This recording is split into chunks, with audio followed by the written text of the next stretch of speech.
So we're all speakers. We all speak, but we're comfortable speaking in some situations and not so much in others. And my guess is that you're here today because you want to become more comfortable speaking in more of those places. So you probably fall into one of the following camps. You may absolutely love speaking in front of a room or on camera, like it's your favorite thing to do. Or maybe you like speaking, but you feel nervous beforehand and you wish that you could find something that would really help you out. Or maybe you don't really like it, but if you have to do it, you'll push through. And then maybe you feel like you can't even imagine doing it because it feels so traumatizing. So we have a poll, and it's an anonymous poll. And Donna, if you could put that up, people can just click which camp they're in and submit it. Just take a minute and we'll get a sense of, because usually the people who love it, they're ready to raise their hands. But if you don't feel so good, I mean, some of you did say, I don't feel so good about this. You may feel a little shy. I think in this group, you're probably fine. Everyone has done the poll. Let's assume you have. Can you close that, Donna, and give us the results? All right. Okay. So we have someone in at least one person in each camp. And a lot of people don't love it, but they can handle it if they have to. Great. Okay, so I'm going to close that. Did everyone see that poll? Great. Awesome. This is my first time I ever used that feature, so I'm psyched. So I realize I'm very curious if you feel like, does anyone feel differently on camera than they do speaking in front of a crowd? Who thinks they would like speaking on camera better than in front of a crowd? Raise your hand if you feel like that way. Okay, Bonnie, Vasha, yeah. No, so Nancy's shaking her head. Who feels like they'd rather speak to a group of people than be on camera? Raise your hand. Okay, more people. All right. And this is relevant, I just realized, because right now we are doing most of our speaking on camera, which is why I have a course called Comfy on Camera. Very relevant right now. So for those of you who have no issue, no anxiety, no stage fright ever, listening to this tonight will give you a little empathy for the other people in your life. But for those of you who are paralyzed or who experience some stage fright, even a little bit of anxiety or butterflies, a slight resistance when you're given the opportunity, if you're anywhere along that continuum, I think that tonight's going to be helpful for you. Because here's the catch. If you want to enter a new sphere of influence, you want to bring your expertise or leadership to the next level, speaking is not just a nice thing to do, it's kind of a necessity. Now, I was someone who avoided speaking as much as possible until I started my own coaching business. And then I realized no one was going to hire me if they didn't know I exist. And in 2015, a phone app called Periscope came out that allowed you to do something called live streaming. It was like a TV show. You just typed in a title of what you wanted to talk about, press broadcast, and people flooded in from all over the world because there was no algorithm. So you were found. I was really eager to build my following, and I committed to broadcasting every single day. The only problem was every day my heart was pounding ridiculously hard in my chest. I don't mean like a little bit of pounding. I mean like I felt like I was going to have a heart attack. So I Googled how to get over my nerves, and I told myself things like, it's not about me, it's about my audience. That fear was fuel to get energized. Every day I tried something new. Kicks and punches and jumping jacks and dancing and meditation and affirmations and power poses and holding crystals. And I told myself, just keep going, you'll get over the hump. Feel the fear and do it anyway. Ignore the fear. Don't let it hold you back. The magic happens outside your comfort zone. If you're not scared every day, you're not taking enough risks. And then came day 75. And I wondered, why is my heart still pounding? I really thought that 75 days of broadcasting, I'd feel somewhat more confident, but I didn't. I mean, those jumping jacks and all that other stuff really helped me get through it, but it didn't get rid of the fear. The fear was waiting for me every day, needing to be dealt with more of all that stuff.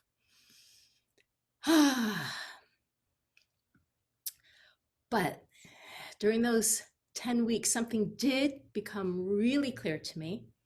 And that was, I hated the feeling of fear and I just wanted to get rid of it. And I wondered, could I get rid of it? And the answer came not by fighting it or hiding it or pushing it away or white knuckling through it, but by being curious, investigating it, and seeing what it was made of. And what astounded me was that after probably 5 decades of feeling afraid of speaking, it took me 5 days to get over it. So how did I do it? And how can I help you? Today, I'm going to share with you 4 steps for overcoming the fear. Step 1 is to review the past and look for the root causes.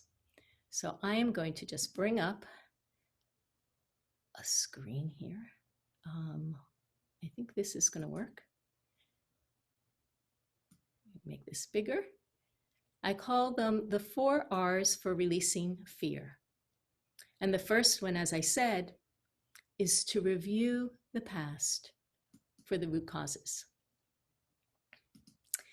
So that day, number 75 on Periscope, I closed my eyes to connect with the fear.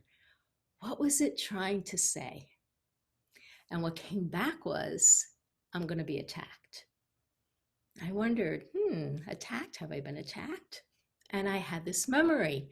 As a child, my mom is yelling at my 2 older sisters, why can't you girls be more like Linda? Except she was much louder. And as soon as she was out of the room, my sisters charged at me, kicked me in the shins, and yelled, shut up, stupid. And this became a recurring theme in our family. Whenever mom showed her favoring to me, or I was the goody-goody. I was the goody-goody because they always got in trouble, and I didn't want to get in trouble like them. And this is what happened coming back. And then it hit me. I didn't feel safe being on camera or speaking in front of an audience because there was part of me that I remembered it was dangerous to be the center of attention. Now, your siblings may or may not have kicked you or attacked you or been jealous of you, but have you ever been bullied? Did you ever have a teacher who didn't quite get you? Did you ever feel pressured to perform or to do more than you were doing, like you were never good enough? Or felt unseen or criticized in some way, or a million other possibilities? We all, in different ways, and many ways perhaps, have had things happen that we store as it's not safe to be in the limelight. What I'm saying here is, if you worry about being judged or hurt or rejected when you speak up, or when you let yourself be seen, probably at some point you were judged, hurt, or rejected. Or maybe you saw it happening to someone else. So what I'd like you to do right now is to grab a piece of paper or open up a tab online, and I want you just for 60 seconds to think about and jot down your personal past experiences that come to mind. And when I say a minute, I mean 60 seconds. We're not going to share this, so this is just for you. When did you learn it wasn't safe to be seen? Could be something at home, a parent, sibling, teacher.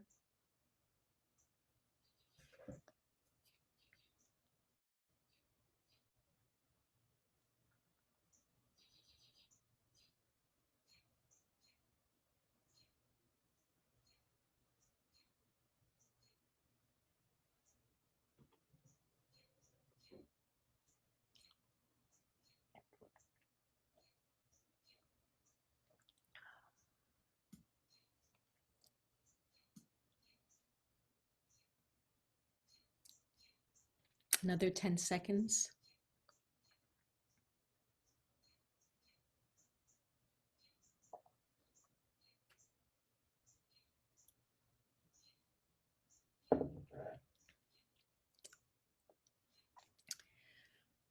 Okay, finish your sentence. You can always go back to it later. Now, you may have been able to find something right away that jumped into your mind, or maybe it would take an hour or a few weeks to figure out where the fear may have come from. It's not going to all become clear in just 60 seconds. But look, we don't come into the world afraid to be seen. Quite the opposite. We're dependent on attention and thrive on it. Picture the toddler who pulls herself up to standing and takes her first tentative steps. She's delighted with her accomplishment and everybody around her who's smiling, who's maybe even clapping, or the 5-year-old at the playground saying, "Look at me, look at me." I mean, kids will have you for hours, watch them do the worst cartwheel in the world or slide down a 3-foot slide like it's earth-shatteringly interesting and the most impressive thing that anyone has ever done. And then, 10, 15 years later, they won't get up in front of a group of people even for 2 minutes without breaking into a sweat. Chances are you were like that toddler and 5-year-old. So what happened to the ease and delight? What happened between when you were little and now? What experiences did you have to replace your free self-expression with caution? That's why we take the first step in the process, which is to review what from your past experience has impacted you when you get up to speak. Now I'm going to share again another slide. Let's see. Okay, so let's see. So when we're in the review process, there are the experiences that we're just talking about, but there are also some other things. There are messages that we received, which I'm going to talk about in a minute, and the inner dialogue that we continue to perpetuate in our minds. So I just wanted you to have this image here, and then I'm going to come back to me because I don't have a whole lot of slides for you to look at. You don't need to just look at that chart the whole time.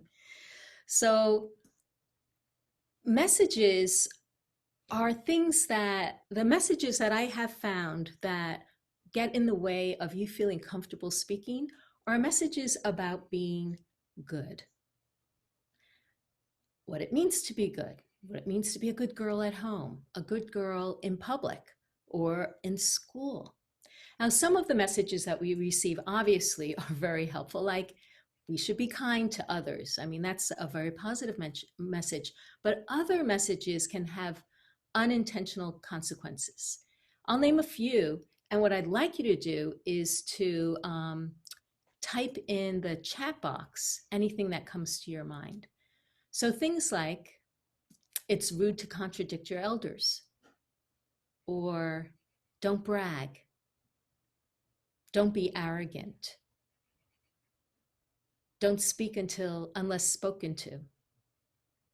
What else? Let's see, I'm going to go into the chat and see. Let's have a few. What did you learn in your family or at school?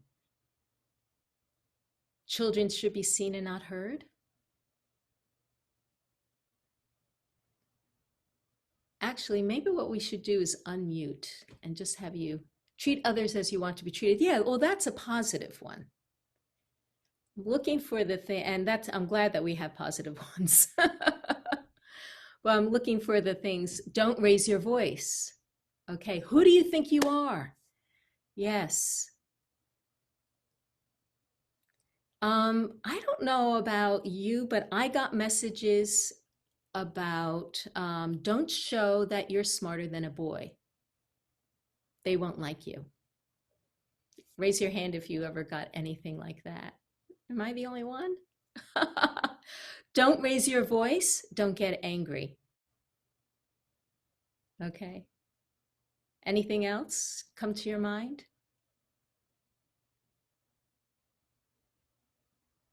Don't stand out. Don't draw attention to yourself. Don't speak unless spoken to.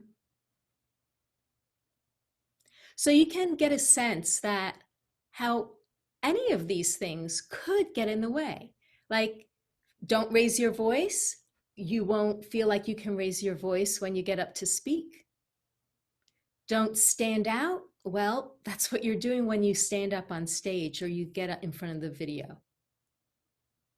Don't speak unless spoken to. That has this feeling of, the authority is allowed to speak and you are not the authority. And if you don't feel like you're the authority, how can you go into a suite of the C-suite and do a presentation? Or how do you go into a room of men that you feel like these are authority figures and feel comfortable? So you can see how it gets in the way of exactly what you want to do, which is to be a standout, to draw attention to yourself, and to stand in your authority.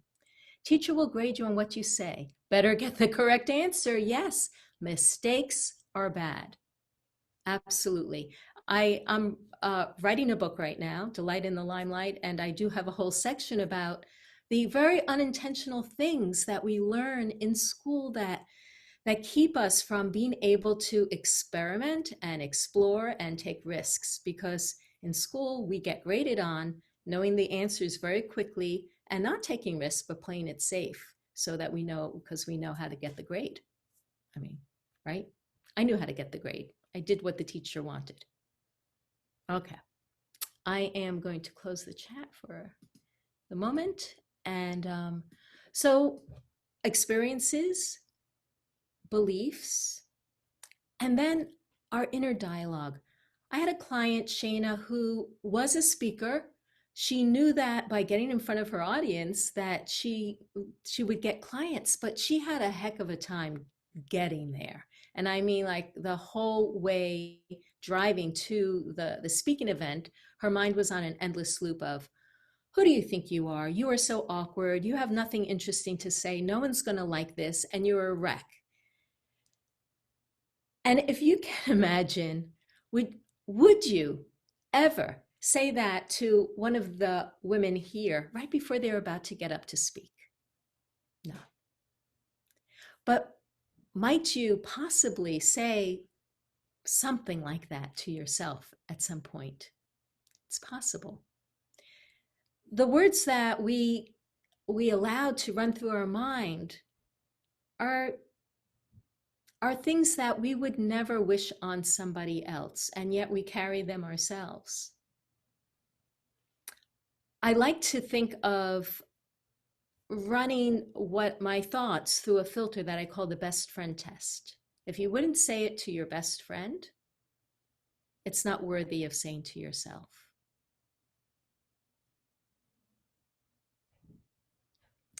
Okay, so that is the review. The next process is, let me go to the screen.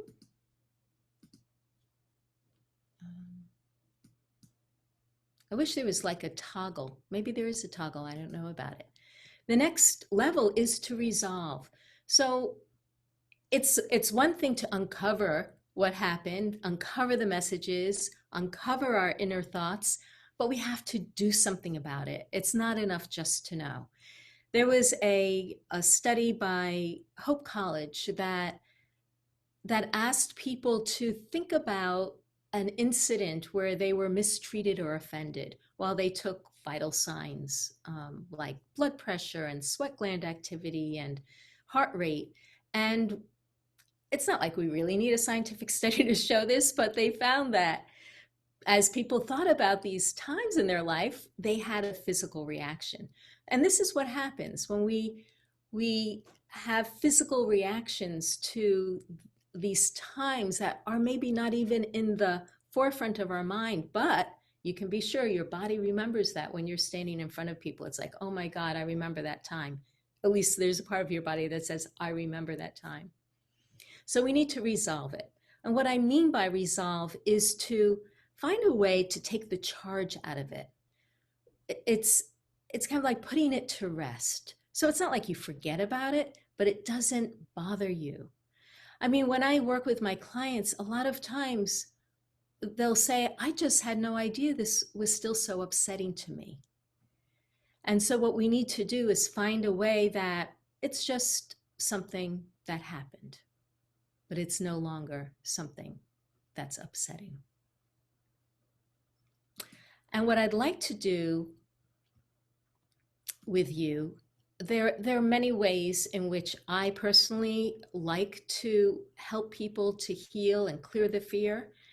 I combine 4 or 5 different modalities, but we don't have time for all of that tonight. So there's one that I would like to share with you, and it's something that everybody has heard of. It's called forgiveness. And what I'd like you to do, because you've been sitting for a while, I'd like you to stand up. It doesn't matter if you're perfectly visible in front of your camera, but just stand up for a moment. And I invite you to just to stretch. Yeah, in fact, stretch your arms. Yeah, yeah. I mean, probably, I know some of us were out in the garden today, but I'm sure we did a fair amount of sitting. Okay, I want you to close your eyes, and I want you to think about something that you may feel a little bad about. It might be something you forgot to do or something that you did with unintentional consequences. Could be something from today, could be something from long ago. And close your eyes and just feel that sense of regret. Now, sometimes it's easier to forgive, let's say, a young child than it is ourselves. So I want you, or I invite you, to imagine a young child in front of you. And you look down at her or him, and maybe there's some tears in their eyes. They feel bad about something that they did. And imagine kneeling down in front of them and looking into their beautiful, wide eyes. And feel that sense of love and compassion you have for this young child, in spite of whatever it was that they did that they feel bad about. You can open your heart to them. Maybe you put your hand on their arm or push their hair back and look into their eyes with love and reassurance. I want you to imagine now that that child is actually you inside yourself,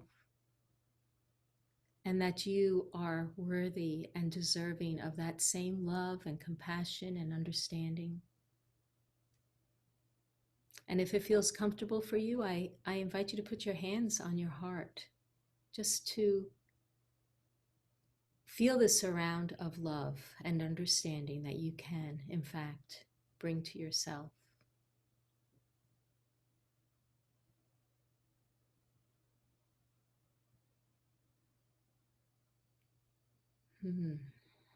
Okay, take a breath and open your eyes.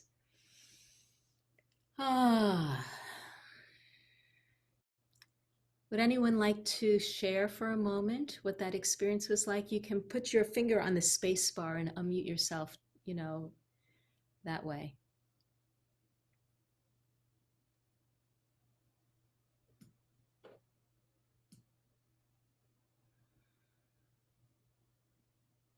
Were people able to find something that they felt bad about?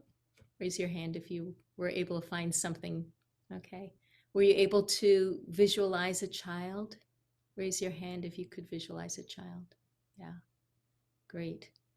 And were you able to then kind of surround yourself with some love? Nod your head if you could. Okay.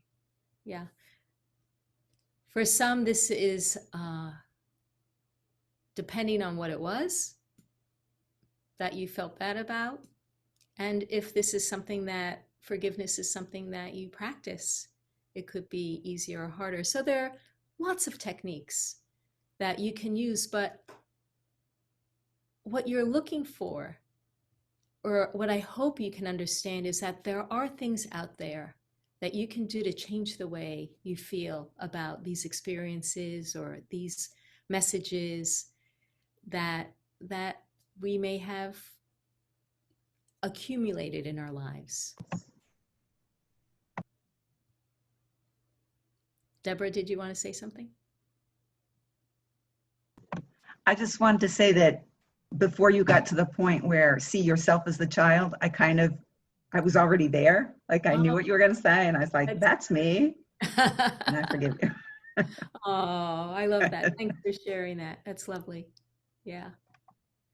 I mean, dredging up old memories can feel like a lot of work, but I really think it's a gift in disguise, because when you take care of the past, you can be fully in the present. And as a speaker, that's what you want to be, fully in the present. You don't want to be distracted by things from the past.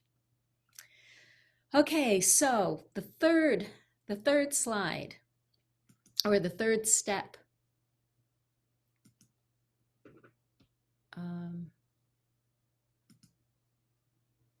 Okay, here we go, is repatterning.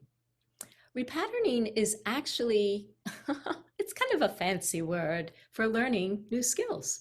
So when you're afraid, the kinds of things that you have in your body are kind of closing in or contracting.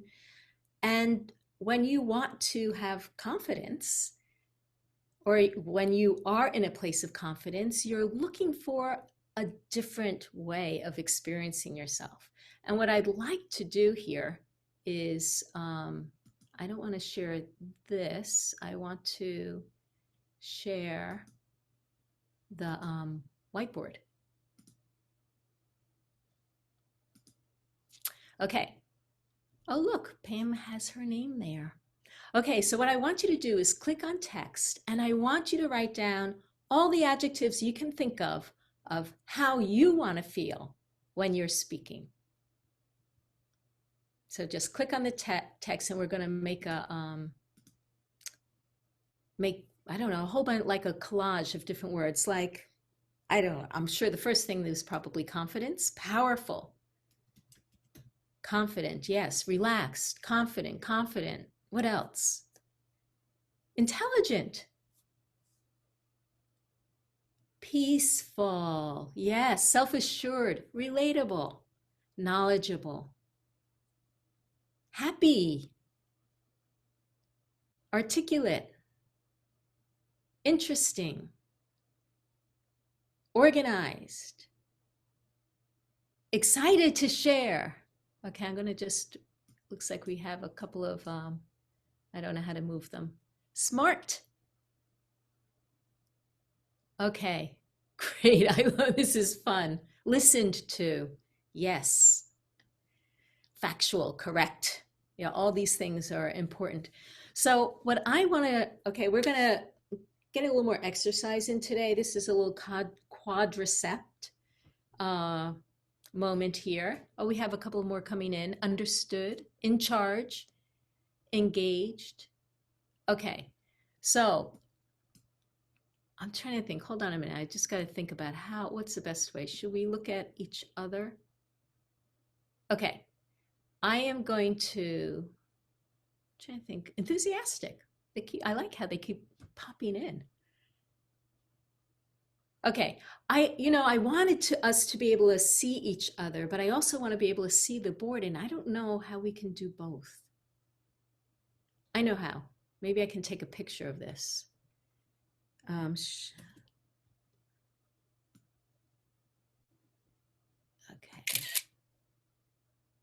Right. So now I'm going to stop share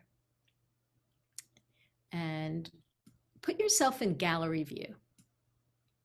If you, in the upper right-hand corner, you can click on either speaker view or gallery view. Make sure it's on gallery view so you see everybody.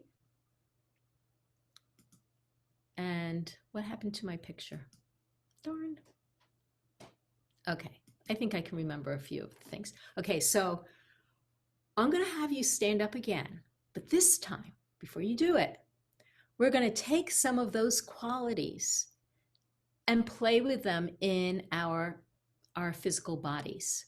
So I know, Pam, this is up your alley. So first, I'd like you to stand up like you're feeling really relaxed on the count of three. 1, 2, 3. Up and relax. Oh, so relaxed. Oh, yes. Very relaxed. And why don't you, while you're up, why don't you just walk in a little circle in your room, just feeling very relaxed.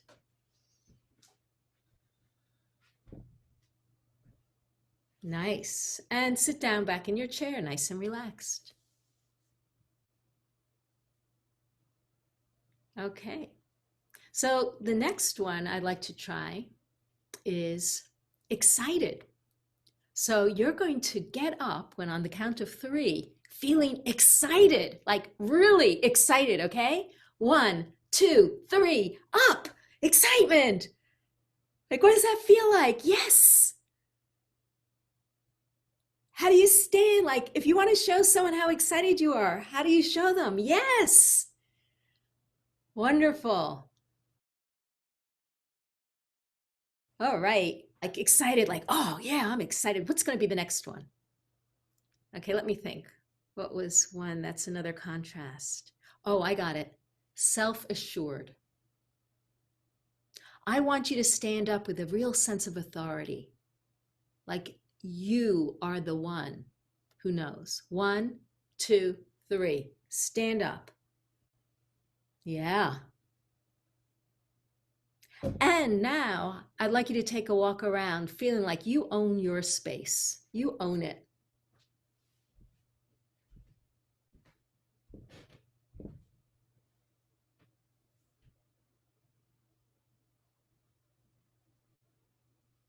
Okay, and then sit down with a sense of self-assuredness. So these are the kinds of things actually that you can practice all the time. You can practice when you go to the grocery store. You get out of your car. No one's going to really notice, but you will feel it. Walk into the grocery store with a sense of authority. Or walk into the grocery store with feeling totally like in the flow and relaxed. Or with a sense of excitement. You can play around with changing, replacing your old ways of being with new ones. When you're in conversation with people, try amping up your excitement 5%, or try amping it up in your sense of authority or conviction. All those things that you wrote down, and they're probably different for each of you, I want you to make a list of them for yourself, and I want you to keep them around to practice. Bring them into conversation with your family, with your friends, with your colleagues. You don't have to go over the top. Bring it into your consciousness and try them out. All right. So the last one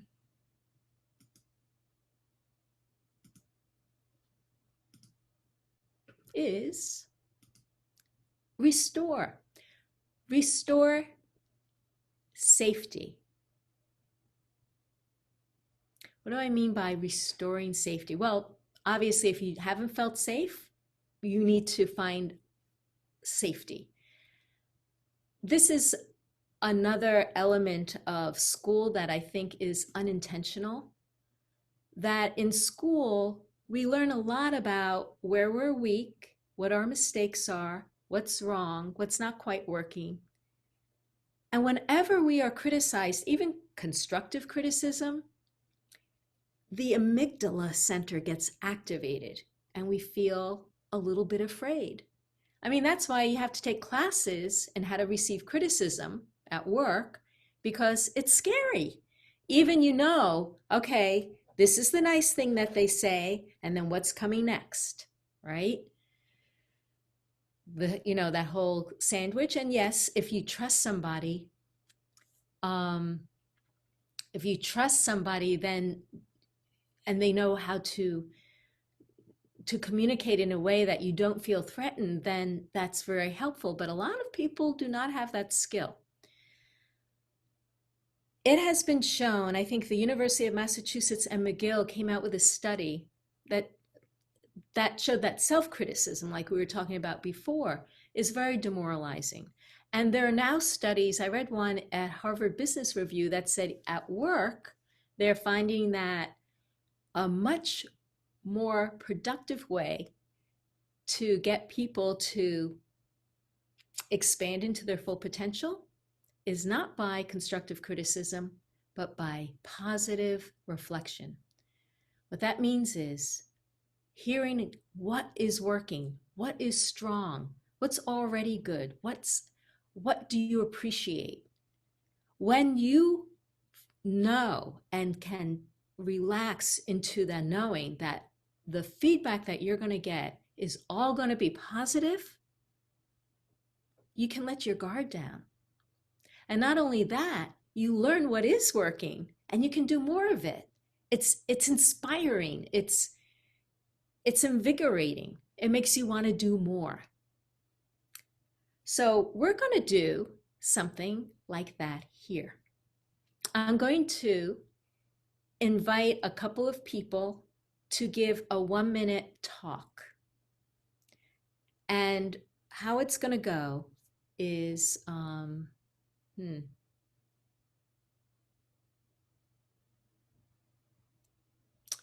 didn't fully think this through. Okay, first, what I want you to do is if you click on participants at the bottom, you can, at the bottom it says raise hand. If you feel like you'd be willing to speak and you're only going to get positive feedback, I'd love a couple of volunteers. So you can just raise your hand there. Yay, we've got one. Can we have, Donna's raising her actual hand. Okay. All right, so we've got 2 then. Oh, you can't raise your hand because you're the host. I got it. I'm watching, it's like charades here. You can also unmute yourself. Okay, so here is how it's gonna go. For a minute, I'm gonna share the whiteboard again. And what I want you to do for the 2 of you who are going to be speaking, I want you to pick one of these words and don't tell us what it is, but it's going to be your operative word while you're speaking. Just going to give you a few more seconds. Okay, it's going away now. Now, the next thing we're going to do, hang with me here. I'm going to put in a topic to somebody. I'm going to private message somebody with, let's see if I can do this.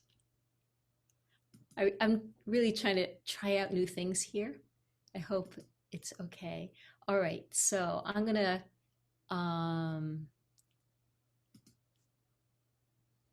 okay, I'm going to put in, oops. Okay, so Preeti, I sent you a message and there are 2 words in it. You're not going to say anything yet, but you're going to pick one of those words for Linda Donalds to speak on. And when Linda hears this word, Linda, you're going to unmute yourself. You can unmute yourself now.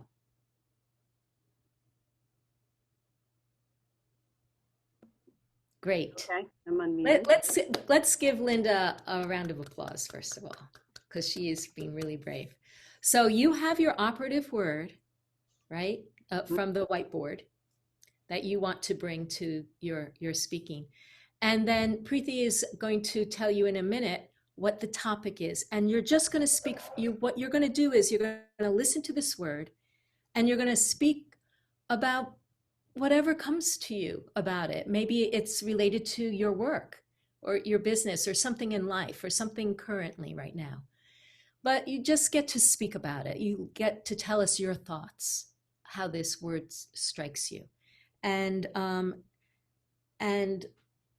hold on.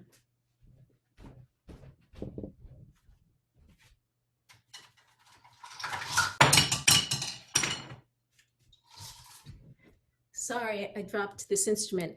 After a minute, I'm going to go like this just to give you a, because my phone does not have a loud enough chime. So that will, when you hear that noise, maybe I'll try to make it nicer. Then whatever you're saying, don't stop in that moment, but bring it to a close. So of course, finish your sentence or bring it to a close. Okay, is that clear? Yeah. Okay, so Preeti, can you tell Linda what the chosen topic is? Trust. Trust. Yes. A whole minute on trust. Well, one of the things that has been coming up for the last couple of weeks is when I did my intro back, when we were all going around doing our 30-second intros, is really trusting that I still know how to test software, even though I haven't done it for 12 years. It used to be my full-time job until my daughter was born, and I left that job to become a full-time hypnotist, while also being a full-time mother.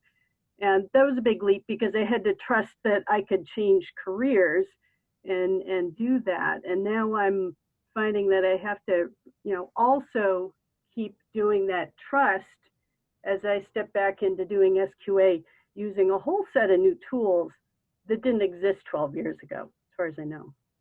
But I like technology, so this is fun. So, and I think that's a good place to end. Thank you so much. Let's give her another round of applause first. And now what I'd like you to do is if everyone would unmute themselves, and I just want you to take a moment, like one thing, just kind of popcorn it out. Let Linda know what you really appreciated about something about her presence or what she talked about or whatever it is. Authentic. She seemed very authentic. You can say, I found you. You don't have to say she, but say, I found you authentic, which made me trust you.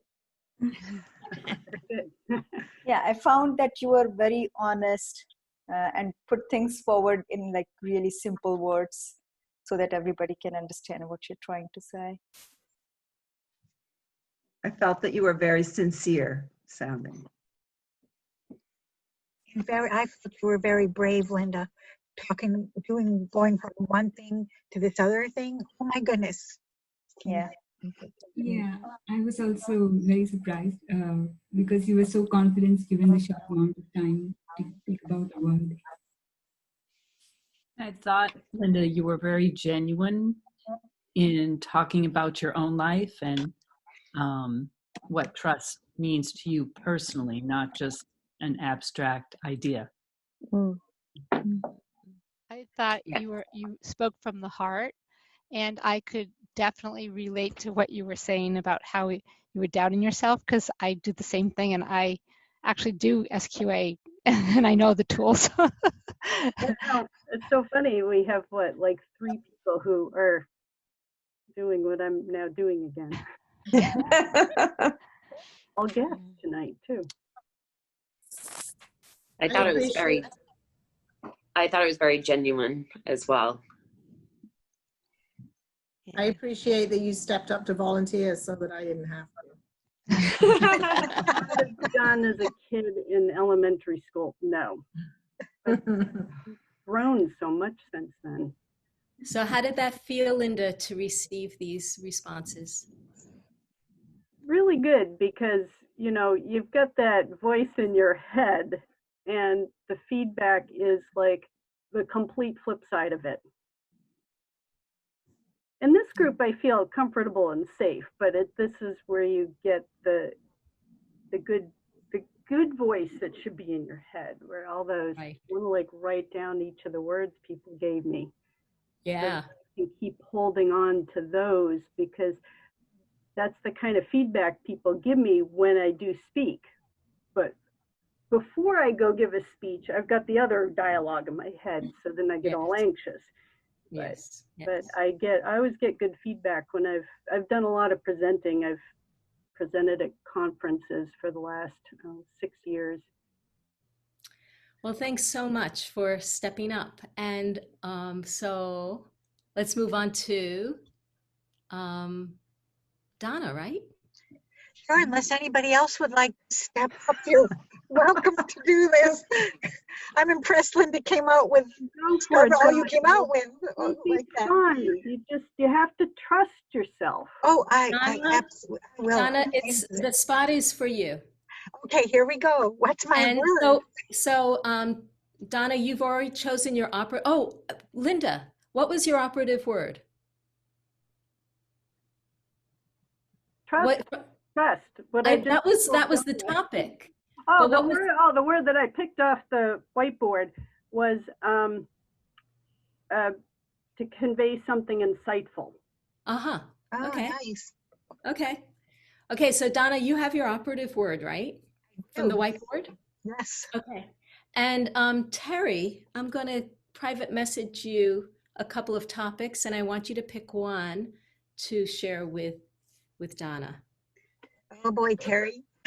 Here we go, girls. Are we ready? Did you choose it already, Terry? I have to send it to her or say it? No, you just say it. Oh, okay. Resilience. Resilient. Okay. All right.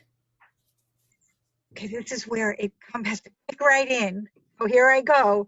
Resilient. Let's see. It's starting to become summertime, and I know that, we've been in and confined and in quarantine and everything else, and it has brought a little bit of a problem where I might be snacking when I shouldn't be, but I did. So finally, it's dawned on me that physicality and getting in motion is going to be really good for me. So hence, Zumba, keep it going, walk away from the refrigerator. Bathing suit weather is coming. So even if I am stuck somewhere and I need to go out in the sun or I'm by a pool, I want to be in that suit. So what am I going to do? I've got a lot of work in a short period of time, but you know what? I can do it. I'm going to do this. Even maybe 10 pounds, here I come.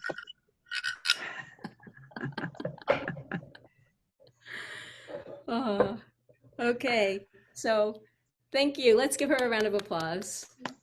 Thanks, guys. Thank you.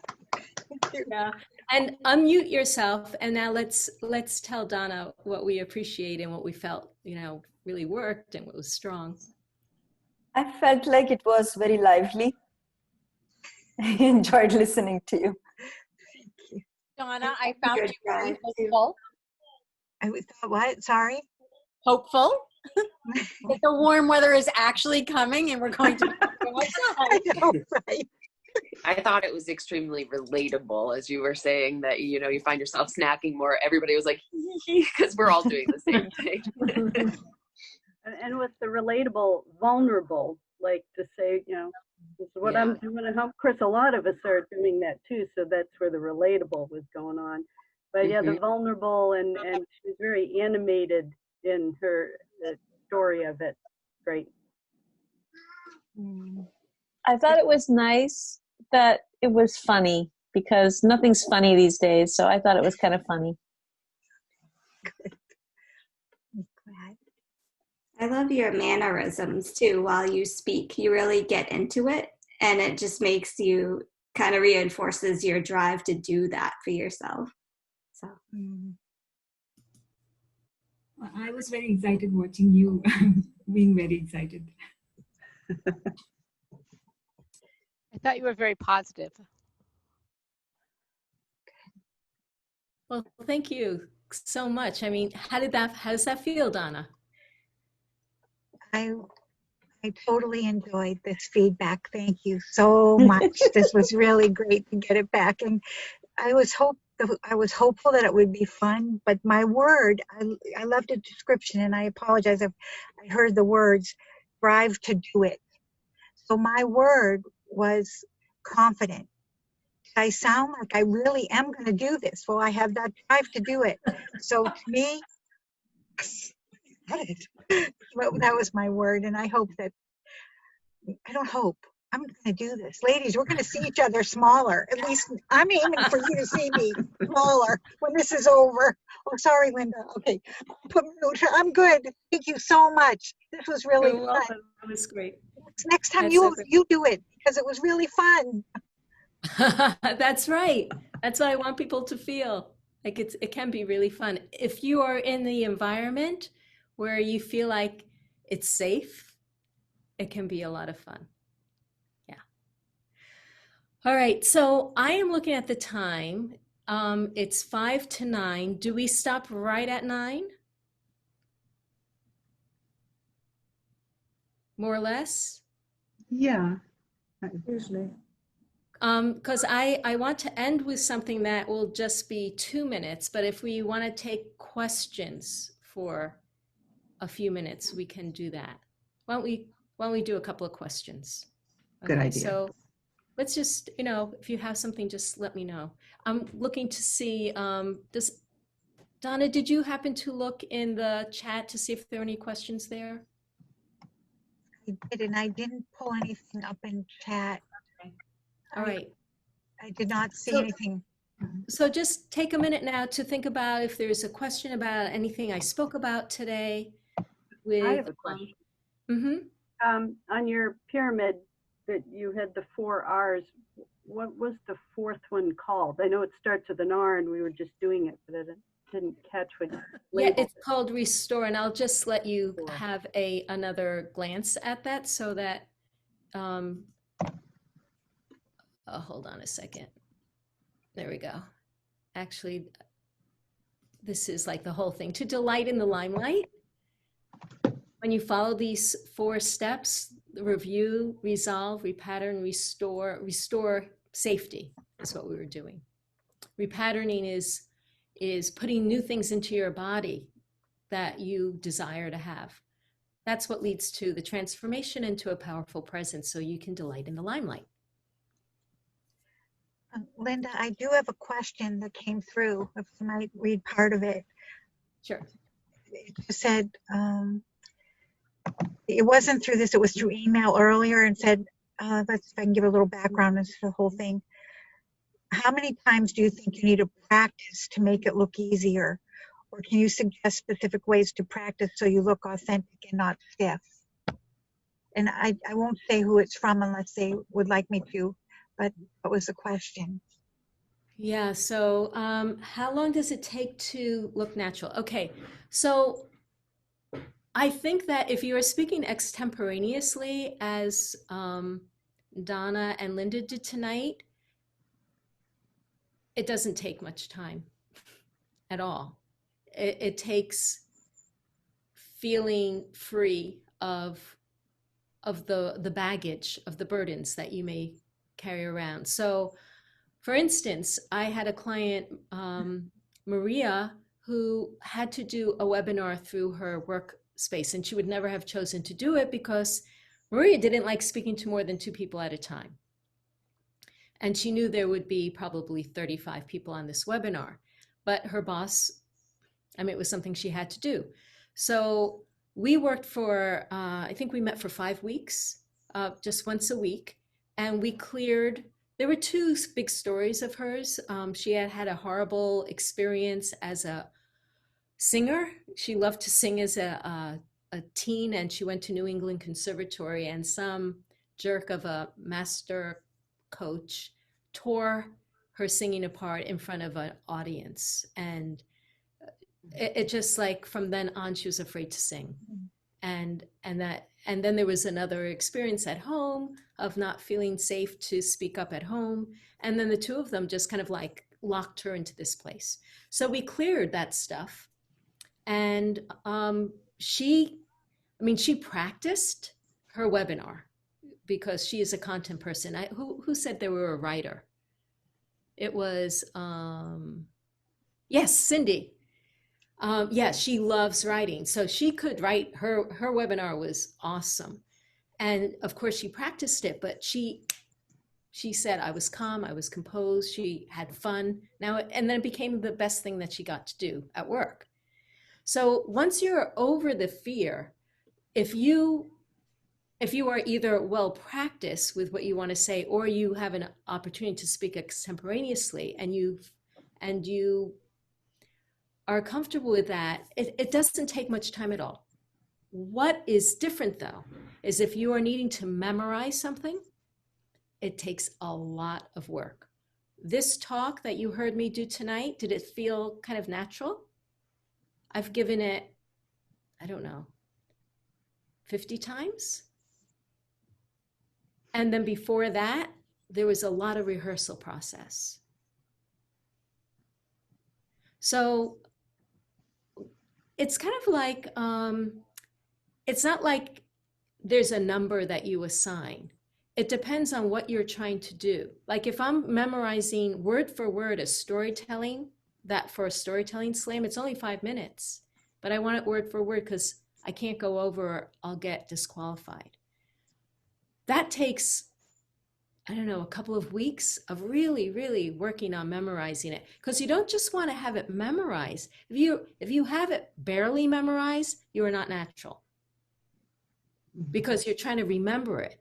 You have to have it so that it is in your body, that it's like A, B, C, D, E, F, G. I mean, it has to be like you don't think about it.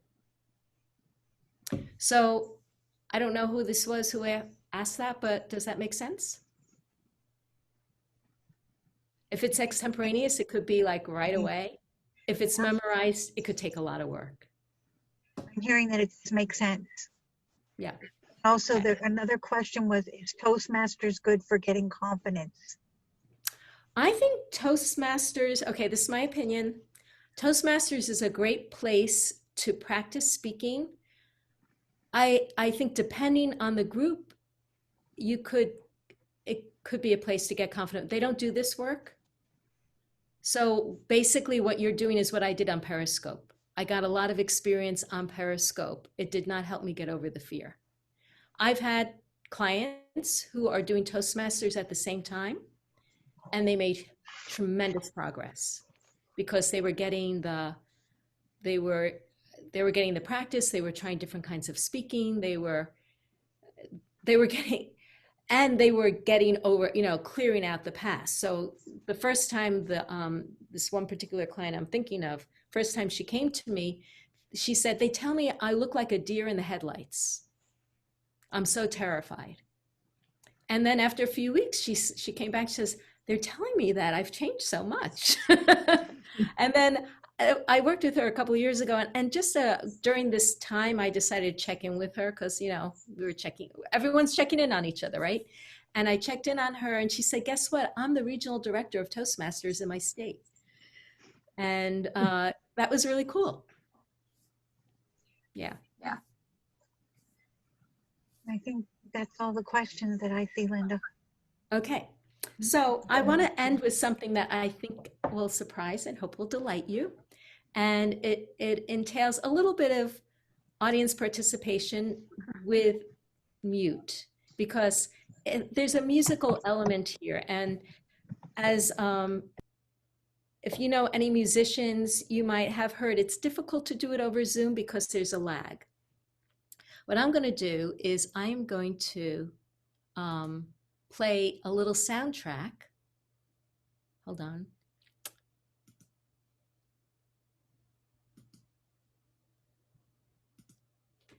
Okay. And what you're going to do is you're going to hit your desk and clap, hit your desk and clap. I think you can handle that, right? And hold on, I'm going to put on the soundtrack. And everybody should be unmuted. No, you should be muted. Muted. Mm-hmm. Okay. It's coming. I just need to. My daughter made me this little soundtrack today. Okay. Let's see. Do you hear it? So you want to be seen and you want to be heard, but the sight of the camera makes you feel all absurd, like the way that you look or the way that you act, or how to unhook from the way you react. Don't like the sound of your voice, not sure what to say. Wish it wasn't so hard. Wish it felt more like, oh. If video brings up dread and vexation, you need some magical transformation. And so I created a program, a key to overcome what used to be true for you. You stand at the lens, your authority, making confidence your priority. You can learn to love your on-camera presence and bring out that humanescence. You could dream to be seen from afar as you are, desire to debut what is naturally you, and this will be drawn to that unique attraction and a message to share. Let's make it happen.